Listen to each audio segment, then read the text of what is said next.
Hello नमस्कार, welcome to Guru study centre. जैसा कि आपको पता है कि एचपीआरसी के द्वारा जो पटवारी की वैकेंसी अनाउंस करी गई है, जिसमें अगर बात करें तो टोटल जो आपकी पोस्ट हैं वो कितनी है, 530 टोटल पोस्ट हैं उसकी।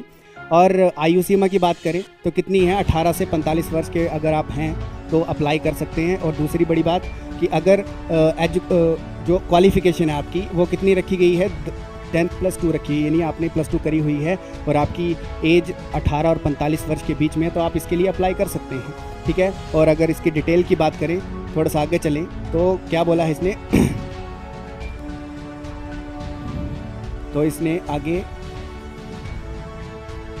पहली बात कि इसमें टोटल वैकेंसी कितनी है, 530 टोटल वैकेंसीज हैं आपके पास। और सबसे बड़ी बात कि सीबीडी मोड है, यानी कंप्यूटराइज होगी ये सारी की सारी। और देखा जाए जॉब ट्रेनिंग के अंतर्गत आएगी, जिसमें सारा का सारा इसका जो पोस्ट का ब्रेकआउट है वो आपके ऑफिशियल वेबसाइट पे मिल जाएगा, है ना। आप जिस भी कैटेगरी के हैं आप अप्लाई कर सकते हैं।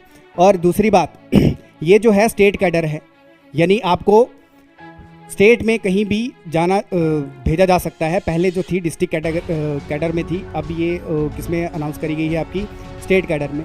तो ये तो हो गया इसका ब्रेकआउट। और दूसरी अगर बात करें कि इसमें ये जो सेकंड में जो लिखा हुआ कि मिनिमम जो क्वालिफिकेशन रखी हुई है R&P जो रूल्स हैं इसके, उसमें क्या बोला गया है कि +2 होनी चाहिए और कोई भी आपकी यूनिवर्सिटी है, मतलब रिकॉग्नाइज यूनिवर्सिटी है, उससे होनी चाहिए।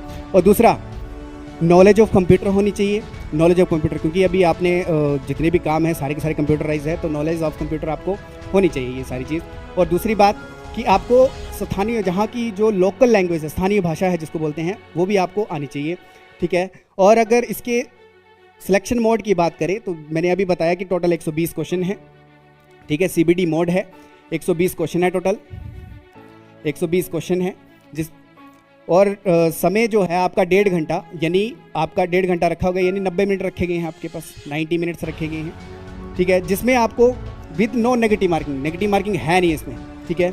और दूसरा अगर बात करें, इसमें ये तो लिखा हुआ कि बाकी जो आपके 85 मार्क्स हैं वो आपके क्या होने चाहिए कि कंसर्न सब्जेक्ट से होने चाहिए। तो इसमें ऐसा कुछ है नहीं, सब्जेक्ट पटवारी का कुछ होता नहीं है। अगर हम मान के चले प्रीवियस ईयर जो पटवारी का एग्ज़ाम हुआ था उसकी हम वो लेके चले, जो भी सिलेबस है वो लेके चले, तो उसमें क्या आता है, आपका मैथ्स आता है।